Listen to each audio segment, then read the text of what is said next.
어느 날 퇴근을 하려고 준비를 하는데 아내에게 전화가 걸려왔어요.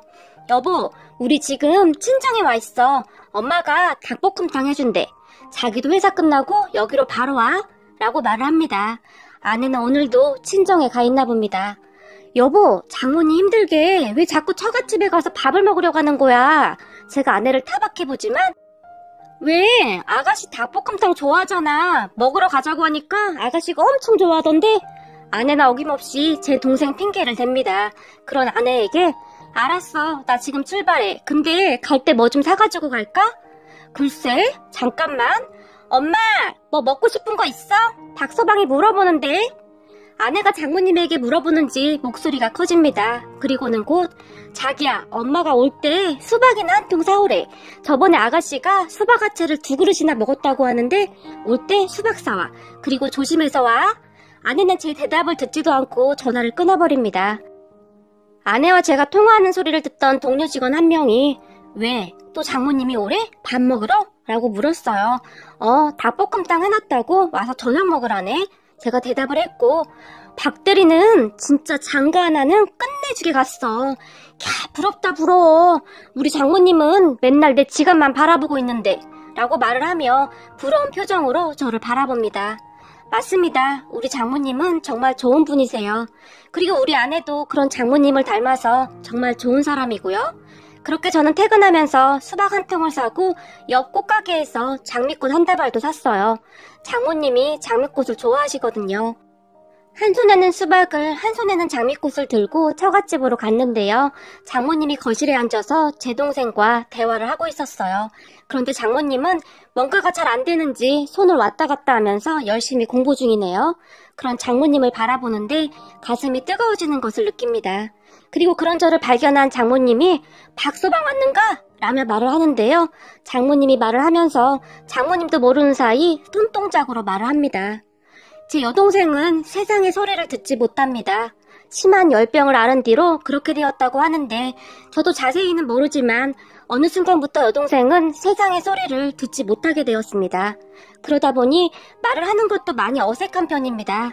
그런 여동생을 보며 외국인이냐고 묻는 사람들도 많았었고 말이죠.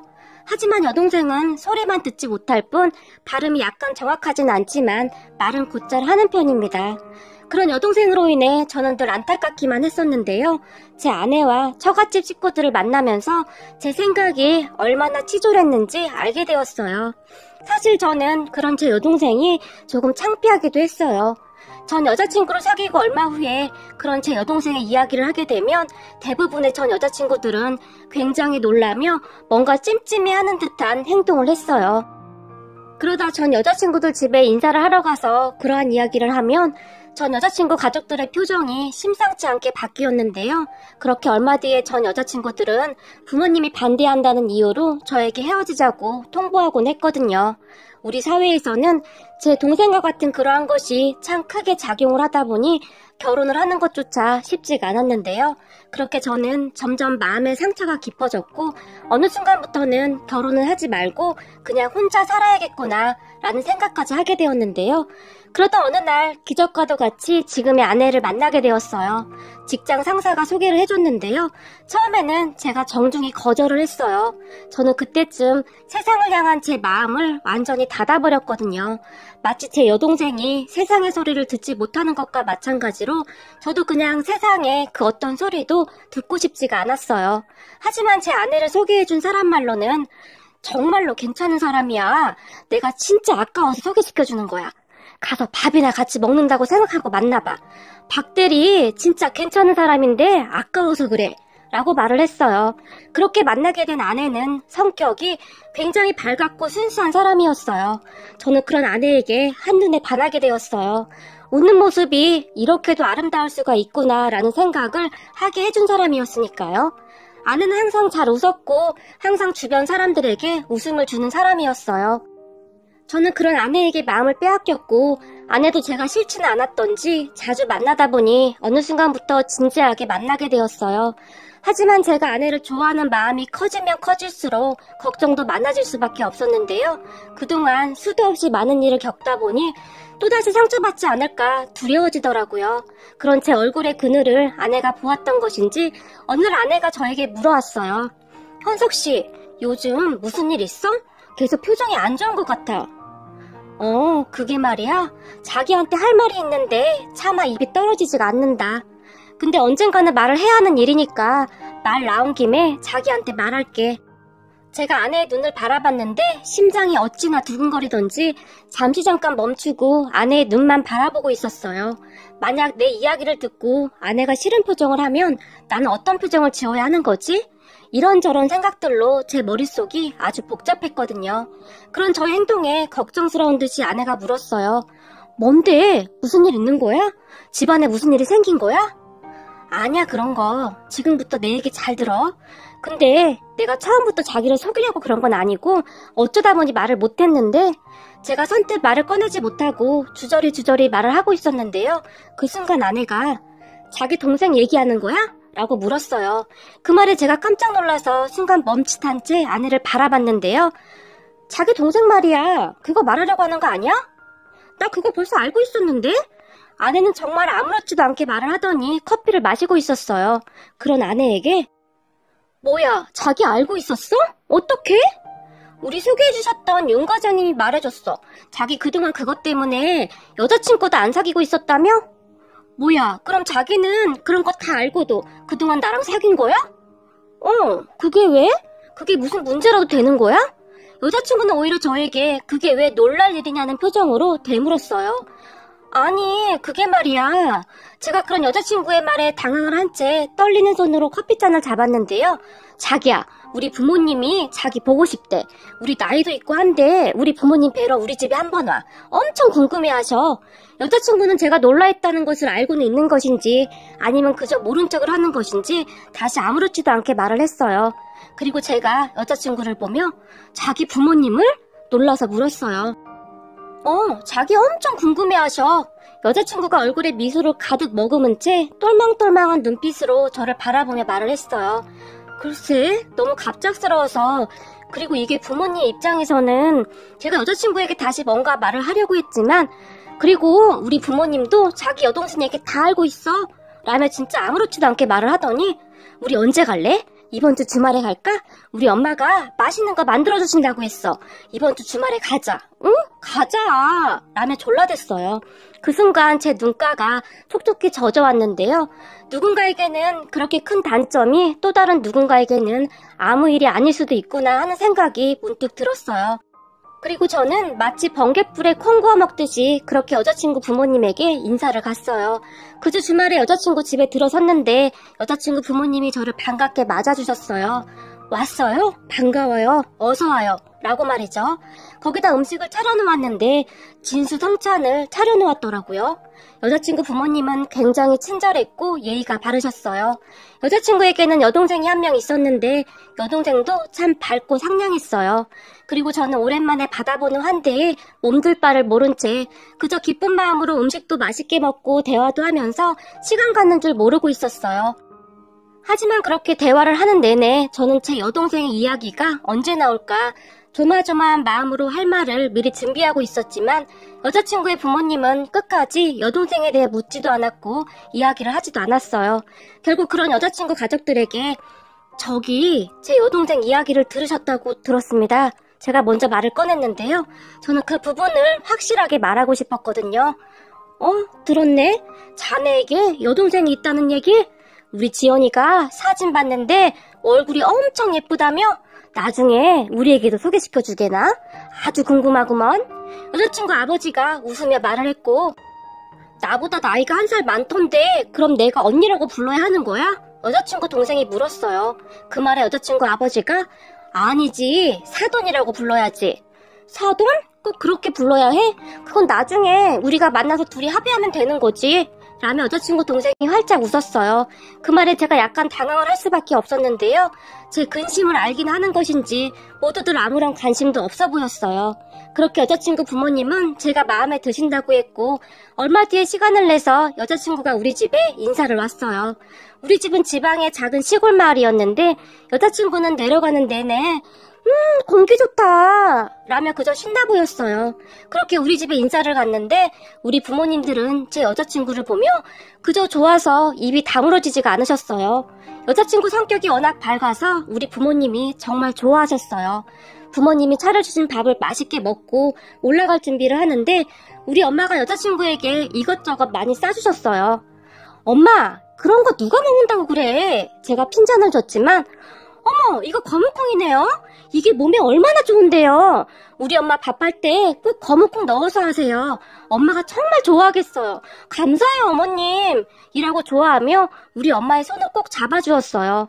그런데 그 모습에 우리 엄마가 갑자기 울컥하시더니 뒤를 돌아서 눈물을 닦으셨어요. 그리고 그 모습을 보던 여자친구가 어머님, 오늘 잘 챙겨주셔서 너무 감사했어요. 앞으로 저도 정말 잘할게요. 라며 엄마를 꼭 안아주었어요. 여자친구는 사랑을 많이 받고 자란 티가 참 많이 나는 사람입니다. 받은 사랑을 그대로 돌려줄 줄도 아는 그런 사람 말이죠. 그런 여자친구 엄마를 보던 아버지와 여동생의 눈에도 눈물이 그렁그렁 하더라고요. 저는 그때 처음으로 알게 되었어요. 이래서 남자나 여자나 집안에 사람이 잘 들어와야 한다는 말이 있는 거구나 하고 말이죠. 그렇게 우리는 얼마 후에 상견례를 하게 되었어요.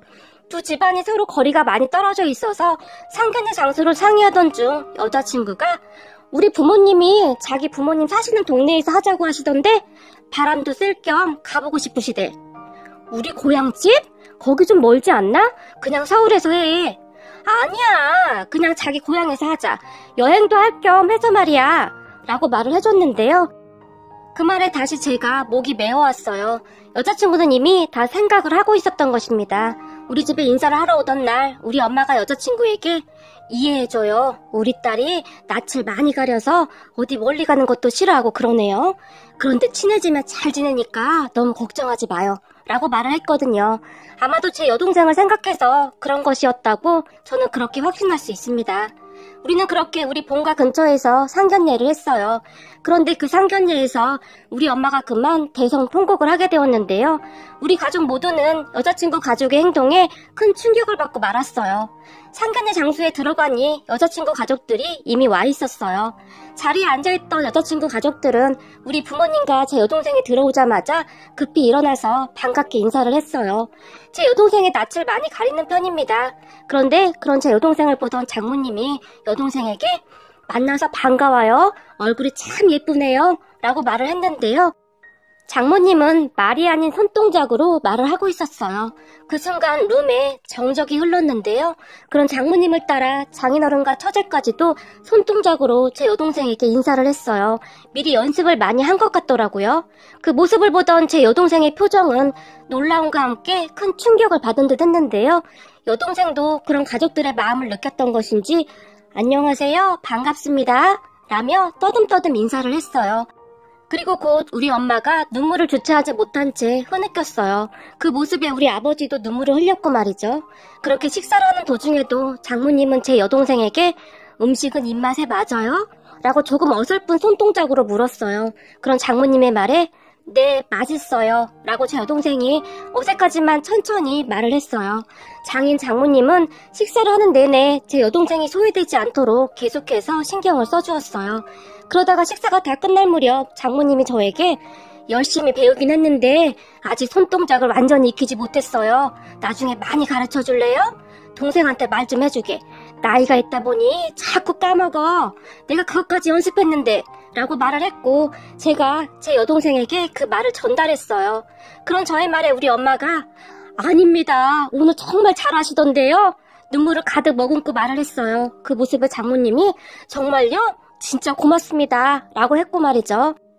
그리고 옆에 있던 처제가 틈을 보더니 앞으로 언니라고 불러도 돼요? 라고 손동작으로 제 여동생에게 물었어요. 그 말에 제 여동생이 네 라고 또박또박 말을 하며 정말 좋아했어요. 상견례가 끝나고 아내의 말에 따르면 자기야, 우리 부모님 몇 날 며칠을 연습했어. 그런데 아빠가 자꾸 틀려서 엄마한테 엄청 혼나기도 했어. 라며 활짝 웃기도 했어요. 지금은 시간이 꽤 지났지만 그때 생각을 하면 아직도 울컥울컥 한답니다. 그렇게 우리는 결혼을 했어요. 결혼 후 제가 우리 아내에게 더욱 감동을 했던 것이 있었는데요. 어느 날 우리 부모님과 제가 있는 자리에서 어머님, 아버님, 아가씨요. 우리랑 같이 올라갈까 하는데 괜찮을까요? 아내가 물었어요. 그 말에 우리 부모님은 갑자기 얼음이 되었는데요. 너희 집으로? 근데 우리 딸은 아직 우리랑 한 번도 떨어져 본 적이 없어서 우리 엄마가 걱정스레 말을 했는데요. 아가씨랑도 이미 얘기 다 끝났어요. 아가씨도 가고 싶대요. 아내가 아무렇지도 않게 말을 했고, 뭐? 너희들을 따라간다고 했다고? 갑자기 엄마의 목소리가 높아졌는데요. 그럴 수밖에 없었던 것이 제 여동생은 부모님을 떠나면 극도로 불안해하곤 했거든요. 하지만 옆에 있던 여동생이 엄마, 나 언니 오빠 따라가서 빵 만드는 거랑 커피 만드는 거 배워보고 싶어 라고 성동작으로 말을 했어요. 그런 여동생의 말을 듣더니 문득 여동생이 커피를 참 좋아했던 것이 생각이 났어요. 여동생의 말에 너 진짜 괜찮겠어? 엄마가 물었고 응, 언니도 있고 난 괜찮아. 언니도 참 좋은 사람 같아. 여동생이 말을 했어요. 제 여동생은 그렇게 우리를 따라서 서울로 올라와서 학원을 다니기 시작했어요. 그러면서 여동생은 성격 또한 굉장히 많이 바뀌었는데요. 학원을 다니면서 친구도 많이 사귀었는데 어느 날은 와이프에게 언니, 내일 친구랑 집에 놀러 와도 돼요? 친구가 언니 오빠 궁금하대요. 라고 말하기도 했어요. 그런 여동생의 말에 아내가 뛸 듯이 기뻐한 건 말할 것도 없고 말이죠. 그리고 여동생 친구들이 오는 날 아내는 진수성찬을 차려냈는데요. 장인 장모님과 처제까지 불러서 아침부터 음식을 했거든요. 여동생의 친구가 온다는 말에 장인 장모님도 뛸 듯이 기뻐한 건 말할 것도 없고 말이죠. 얼마 후 여동생이 친구들을 데리고 의기양양하게 집으로 들어섰는데 우리는 모두 놀랄 수밖에 없었어요. 꽤 많은 친구들이 왔거든요. 그런 친구들을 보더니 제 아내가 즐거운 비명을 질렀어요. 그리고는 여동생의 친구들을 한 명 한 명씩 다 안아주기까지 했어요. 지금껏 살면서 여동생이 친구를 데려온 게 처음인 것 같아요. 아내는 그런 여동생의 모습을 사진 찍어서 우리 엄마에게 보내주기도 했어요. 사진을 보며 엄마가 다시 눈물을 흘렸고 말이죠. 확실한 건 여동생의 성격이 굉장히 많이 바뀌어 있었다는 건데요. 아무래도 우리 장모님과 아내의 영향을 많이 받은 것 같아요. 거기다 처제랑은 나이도 비슷해서 둘이 미술관도 다니고 쇼핑도 다니고 그러더니 작년에는 둘이서 해외여행도 다녀올 정도였어요. 둘이서 완전히 단짝이 되어서 둘이 방에 틀어박혀서 그렇게 장난을 치더라고요. 참 이게 말이죠. 선한 영향력은 엄청나다는 것을 뼈에 사무치도록 느꼈어요. 사람들과 눈도 잘 마주치지 못하던 동생이 이토록 변하다니요. 우리 부모님은 그저 기적이라고 말을 합니다. 그날도 그렇게 처갓집 거실에서 장모님은 제 동생에게 손동작으로 말을 배우고 있었어요. 이제는 제법 잘하시는데도 더 배우고 싶어 하세요. 나이가 들어도 계속 배워야 하는 거야. 내가 요즘 아주 젊어지는 것 같아 라고 하면서 말이죠. 그날 우리는 닭볶음탕에 수박을 잘라서 정말 맛있게 먹으면서 이야기꽃을 피웠어요. 이런 것이 행복이겠지요. 그런 장모님의 얼굴을 보면서 문득 장모님이 저에게 했던 말이 생각이 나네요. 장모님에게는 오빠 한 분이 계셨는데 일찍 돌아가셨다고 했어요. 그런데 그 오빠분이 몸이 많이 안 좋았다고 했는데요. 그런 오빠분을 바라보는 세상의 시선이 그렇게 싫었다고 했어요. 제 손을 꼭 잡으면서 자네 동생은 조금 다른 것뿐이야. 그러니까 그렇게 움츠리지 말게나. 오빠가 더 든든하게 지켜줘야지 라고 말을 하기도 했어요. 그런 장모님의 말에 제가 눈물을 흘렸었는데 이런 좋은 분들을 만난 것도 제 복이라는 생각이 드네요. 저는 어떤 복이 있어서 이런 가족을 만나게 된 것일까요? 아내와 장인 장모님 그리고 처제 항상 감사하고 또 감사해요. 그리고 다른 누군가와 다른 사람이 있다면 조금 다르다는 것을 조금씩만 배려해 주시는 그런 마음을 갖는다면 조금 더 따뜻한 세상이 되지 않을까 하는 생각을 해봅니다.